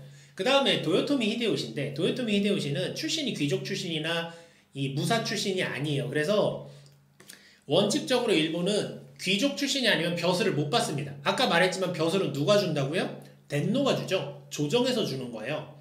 벼슬을 못 받아요. 그러니까 정의대장군을 못 받는 거예요. 정의대장군을 받아야 쇼군이 되는데, 그래서 본인은 쇼군이 못 됩니다. 많은 분들이 좀 헷갈려 하시는 게 도요토미 히데요시는 쇼군이 된 적이 없어요. 쇼군의 위치엔 갔죠. 쇼군이 된 적은 없어요. 그래서 여러분도 아시는 이제 간파쿠, 관백이라는 벼슬을 받습니다. 이 관백이라는 벼슬을 또 좀 받는 과정이 복잡해요. 뭐 성을 바꿔서 누구 양자로 들어가가지고 막 귀족의 뭐 귀족인 게 되고 막 복잡한 과정을 뭐 사실 말도 안 되는데 뭐 어쩌지 해가지고 벼슬을 받을 수 있게 만드는데, 이 관백이라는 벼슬은 언제 나온 거냐면 아까 우리 맨 처음 얘기했던 헤이안 시대 때 있던 벼슬입니다. 헤이안 시대 때 덴노를 허수아비로 만들고 이 섭정으로서 이제 다스리던 벼슬이 관백인데 도요토미가 그걸 달라고 한 거지. 난 쇼군은 모르겠고, 이거는 근데 사실 도요토미 히데요시가 굉장히 센 거예요. 어떤 식으로 생각해야 되냐면, 나는 막부의 장으로는 만족하지 않겠다. 나는 조정까지 다 먹겠다. 내가 진짜 일본의 권력자가 되겠다까지의 야심을 보인 거라고 이해하셔도 좋습니다. 그래서 실질적인 지배자로 군림을 했는데, 그냥 그러고 잘 지내면 좋겠는데 꼭 임진왜란 이런 거 일으키죠. 그래서 임진왜란하고 정유재란을 일으킵니다. 나쁜 새끼가 그 조선은 쳐들어오고 난리야. 근데 어쨌든 그렇습니다. 역사니까 넘어갑시다. 일단 그런 얘기고. 근데 이런 걸 하다 보니까 도요토미 히데요시가 이제 말하자면 원정을 나간 거죠. 원정으로 전쟁을 하고 오래 하다 보고 심지어 패전을 하다 보니까, 그죠? 조선이 피해는 컸지만 사실 전쟁의 결과로서 말하면 이제 승전이긴 합니다. 거의 뭐 피로스의 승리처럼 이제 이겨도 뭐 이긴 것 같지 않은 승리긴 하지만 승전이긴 하죠. 일본이 졌으니까. 졌는데, 그러니까 히데요시 도요토미의 세력이 점점 약해지죠. 그리고 히데요시 세력 안에서도 갈등이 생기고 분열이 됩니다. 그러다가 이제 그걸 잘 이용해서 도쿠가와 이에야스가 세키가하라 전투와 마지막 오사카성, 이때 이제 세키가하라 전투 전에 히데요시는 죽고요. 그 아들내미가 이제 그 이어받아서 관백이 됩니다. 근데 이제 걔를 이제 잡는 거죠. 그래서 이제 세키가하라 전투에서 한번 군사적으로 도쿠가와 이에야스 쪽이 강하다는 걸 보여주고, 그랬는데도 포기를 안 하니까 본거지였던 도요토미 히데요시의 본거지였던 오사카성에서 이제 두 번의 전투, 겨울의 진, 여름의 진이라고 하는데 두 번의 전투를 하고, 그걸 통해서 결국 도쿠가와 이에야스에게 도요토미 가문이 항복을 하면서 이제 도쿠가와 이에야스가 새롭게 덴노에게서 정의대장군 벼슬을 받고 쇼군이 됩니다. 그때 이제 본인의 본거지인 에도가 이제 지금 도쿄죠. 도쿄에 이제 막부를 다시금 개창을 하니까 그것이 에도 막부가 됩니다. 그래서 정리하면 이렇게 되죠. 헤이안 시대에 가마쿠라 막부, 남북조 시대에 무로마츠 막부, 전국 시대에 그 다음에 오다 노부나가의 아즈치 시대에 도쿠가와 이에야스의 아까 뭔데? 갑자기 이름이 생각이 안 나니? 요새 이제 이렇게 팍팍팍 안 나와요. 죄송해요. 네, 맨 처음에 있구나 이게. 한참 가네. 좀 갔다 올게요. 확실하게. 아츠지 이게 이렇게 안 나오니? 맨날 하던 말인데 갑자기 한번 이렇게 막히면 안 나오네요. 공부가 부족합니다. 죄송합니다. 이런데 뭘 얘기를 하겠다고. 좀 더 가자. 많이도 갔네. PPT 장수 엄청 많죠. 아츠치 모모야마 시대구나. 그러니까 모모야마 시대. 그러니까 왜 이때는 막부라고 안 하냐면 오다 노부나가도 히데요시도 막부를 못 만들었기 때문이에요. 이해되시죠? 네네. 그런 시대였던 겁니다. 이제 거의 다 했어요. 이렇게 해서 이제 전국시대가 이제 정말 끝이죠? 확 넘어가 버렸네. 전국시대가 끝이 납니다. 그러므로 여러분이 이 긴 시기를 왔지만 여러분이 기억해야 되는 그림은 아이고 자꾸 왔다 갔다 해서 죄송해요. 기억하셔야 되는 그림은 요거예요. 요거. 요 그림을 기억하시면 됩니다. 자, 기본적으로 일본은 이 조정과 막부가 따로 존재하고 형식적으로는 덴노와 귀족이 조정을 만들고 그 밑에 쇼군이 있어요. 하지만 실질적인 권력은 누구한테 있다? 쇼군한테 있는 거죠. 그리고 쇼군 밑에 다이묘들이 있고 물론 쇼군에게 직속 무사도 없는 건 아니지만 그 밑에 있는 자들이 이제 무사가 된다. 그리고 특히 중요한 건 무사가 예전에는 그냥 싸우는 사람 정도의 의미였다면 도요토미 히데요시 때에 와서는 이제 무사가 일종의 사회적 계급이 됩니다. 예, 그건 너무 복잡해지니까 여기서는 얘기 안 하겠지만 그래서 에도 시대까지는 쭉 계급으로 남게 되죠. 아마 SD건담 전국전 이제 다음주 가면 다음주 10화 얘기하면서 다시 얘기하겠지만 SD건담 전국전은 기본적으로 요 전체 시대의 이미지를 적당히 떼와서 모자이크로 만든 이미지가 굉장히 강해요. 그러니까 덴노, 쇼군, 다이묘, 무사 요 이미지를 일단 머릿속에 넣어두시면 오늘은 그것만 넣어도 이 긴 얘기 다 뭐 잊어버리셔도 요것만 머리에 넣어놓으셔도 다음 주의 내용을 이해하는데 아무런 문제가 없으실 겁니다. 자, 오늘 제가 이제 막 사탕까지 먹어가면서 제 능력을 좀 벗어나는 양을 좀 한 번에 했어요. 1시간 반이나 했고 들어주시느라 대단히 감사드리고요. 좀 더 자세히 알고 싶으신 분들이 계실 거면 책을 보시거나 하셔도 좋은데 이제 국방TV에 토크멘터리 전쟁사라는 프로가 있습니다. 예, 여기서 98부, 99부, 그 다음 102부에서 110부까지 걸쳐서 일본 전국시대를 쭉 설명을 해요. 그러니까 아까 온인의 남부터 에도막부까지 이야기를 정리를 합니다. 물론 내용 중에 좀 틀린 내용도 없는 건 아닌데 적어도 제가 확인한 바에 따르면 국내에 나와 있는 이 전국시대를 설명한 컨텐츠 중에서는 가장 그래도 좀 중립적인 입장에서 밸런스를 잘 맞춰서 설명한 영상입니다. 오늘 제가 설명한 내용 정도만 아셔도 충분하지만 좀 더 관심이 있으신 분은 여기까지 보고 오시면 다음 주 이야기가 좀 더 머리에 잘 들어오실 수도 있습니다. 네. 자, 그러면 오늘은 뭐 중간중간 제가 체력적으로 사실 어제 밤새서 이거 만들고 막 이러다 보니까 지금 몸 상태, 컨디션이 뭐 100%가 아니어서 좀 죄송한 부분이 있네요. 자, 그래서 오늘은 좀 이제 SD 건담 채널 치고는 너무 진지한 이야기, 일본의 이제 역사에 대해서 한번 쭉 다루면서 이러한 권력 관계, 이러한 구조가 있구나라는 얘기를 드렸습니다. 자, 이런 얘기들이 과연 다음 주 이 시간에는 어떻게 이제 SD 건담 전국전과 이제 결부되어 가는지에 대한 이제 본격적인 이야기를 준비했으니까 기대해 주시고요. 예, 오늘 강의는 여기까지 하도록 하겠습니다. 지금까지 들어오셔서 대단히 감사합니다. 지금까지 볼거의 SD 강좌의 볼커스텀이었고요. 지금부터는 여러분 뭐 질문 시간, 뭐 잡담 같은 거 좀 하면서 좀 방송 1시까지 마저 진행하다가 마무리하도록 하겠습니다. 지금까지 시청해주셔서 대단히 감사합니다. 볼커스텀이었습니다. 감사합니다. 아이고, 감사합니다. 아이고.